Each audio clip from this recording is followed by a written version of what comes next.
தங்கம் விலையை பார்த்தியலா? எவ்வளோ அதிகமாக இருக்குது கவனிச்சியலா? காலையில் ஒரு ரேட்டில் இருக்குது, சாயங்காலம் ஒரு ரேட்டில் இருக்குது. ஒரு சவரம் தங்கம் வாங்கணுன்னா 1,50,000 ரூபாயாம். இன்னும் ரேட்டு அதிகமாக ஆகுமா? ஏழை எளிய நடுத்தர மக்கள்லாம் தங்கத்தை வாங்கணும்னு நினச்சி பார்க்க முடியுமா? ஒரு நகைக்காக வாங்க முடியுமா?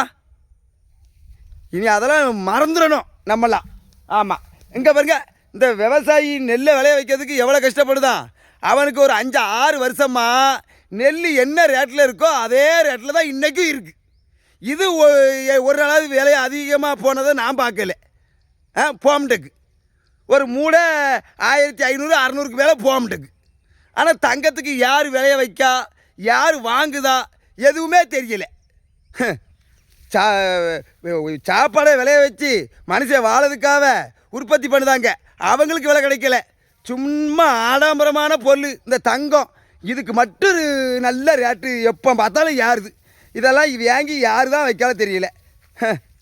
விவசாயிக்கு தான் இந்த நாட்டில் மதிப்பு இல்லாமல் போச்சே.